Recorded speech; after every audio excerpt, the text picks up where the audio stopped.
جناب برگیڈیئر آصف ہارون صاحب، ایک ذہنی مریض بیانیہ بنا رہا ہے جیل کے اندر بیٹھ کے، اب ہم اس کو چلنے نہیں دیں گے. آپ کیا کہیں گے اس تمام تر آج کی پریس کانفرنس کے اوپر، جس میں فوکس جو تھا وہ بانی پی ٹی آئی تھا اور اس کی سوچ تھی جس کو باہر لایا جاتا ہے اور اس سے پاکستان کی ریاست جو ہے وہ متاثر ہو رہی ہے؟ کیا کہیں گے برگیڈیئر آصف ہارون صاحب؟ جی آپ کا شکریہ. میں نے بھی پریس کانفرنس سنی اور میرے اپنے اندازے میں، اپنی اسیسمنٹ میں یہ D G S P R کی میرا خیال ہے کہ بیسٹ پریس کانفرنس تھی.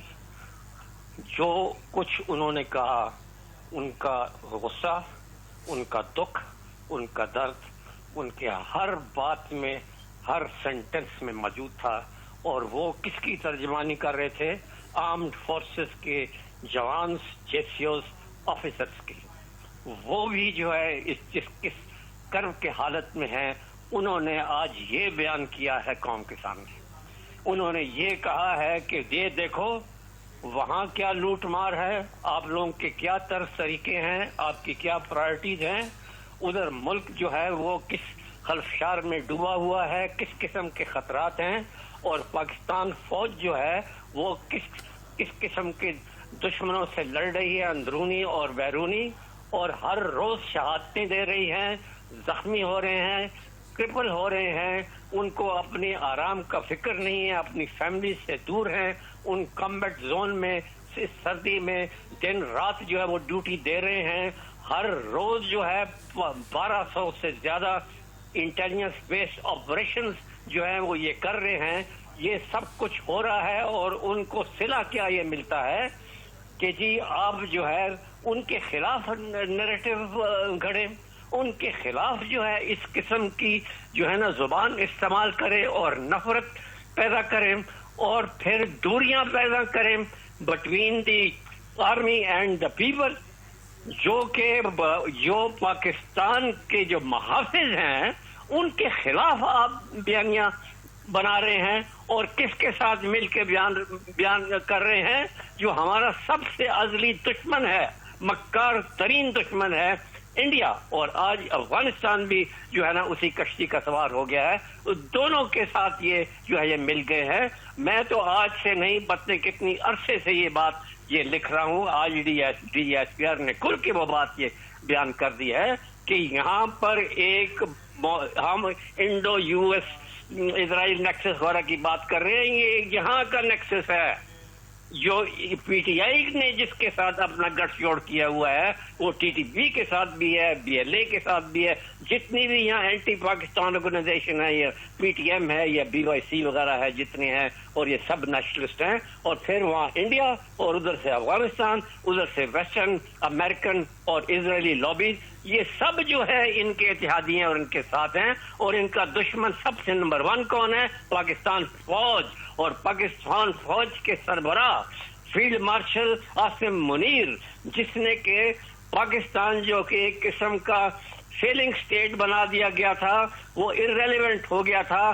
آج دیکھیے کہ وہ کس آسمان کی بلندیوں پر اس شخص نے پہنچا دیا ہے.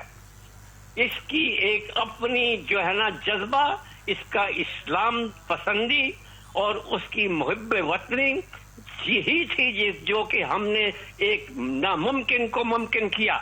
4 دن کی وہ جنگ یہ کوئی عام جنگ نہیں تھی. یہ ایک ایسی جنگ تھی کہ جس سے دنیا کا نقشہ بدل دیا ہے.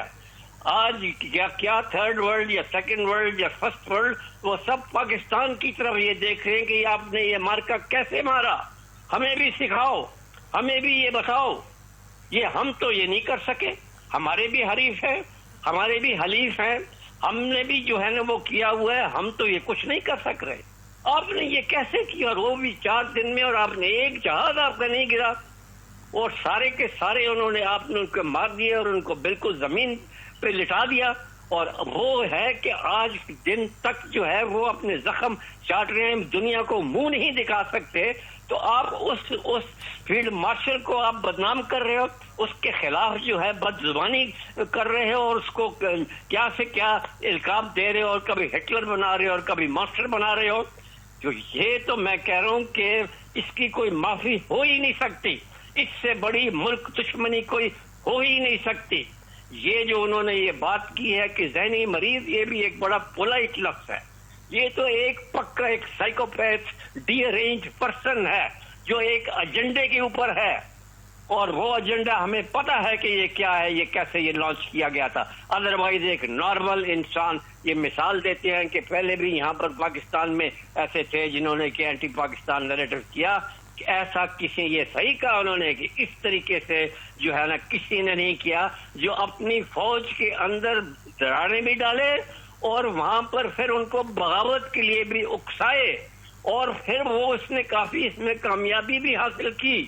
یہ پہلی دفعہ ایسے ہوا کہ یہاں لیفٹیننٹ جنرل رینک تک جو ہیں، چاہے وہ سرونگ ہیں چاہے وہ ریٹائرڈ ہیں، وہ اس کی طرف جھک گئے، اور آج بھی وہ دراڑیں ہمیں محسوس ہو رہی ہیں. تو اس نے تو ہماری پاکستان کی ساری فاؤنڈیشن جو ہے اس کو ہلا کے رکھ دیا ہوا ہے.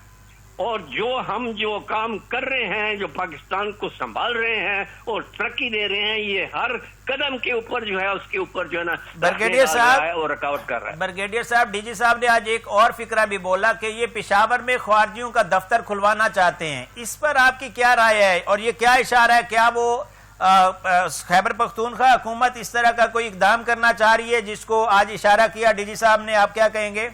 نہیں، یہ آج کی بات نہیں ہے، یہ 2021 کی بات ہے.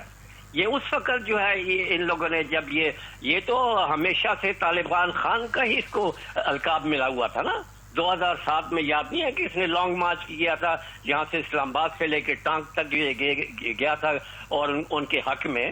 تو وہ دن اور آج کا دن تو اس نے ہمیشہ جو ہے ان کی ہی طرفداری کی ہے، اور جو ہے یہ پیس ٹاک کی اسی نے ہی بات کی ہے کہ ان کے ساتھ بات کرو. پھر 2021 میں اسی نے ہی یہ بات شروع کی تھی، تو اس کا خمیازہ پاکستان آج تک یہ بھگت رہا ہے.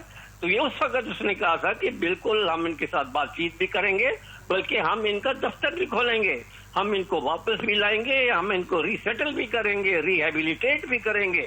وہ سب چیزیں تھی. تو وہ کیا کہہ رہے تھے اس طرف والے؟ انہوں نے تو اپنی طرف سے پوری بات چیت ان سے کر لی نا.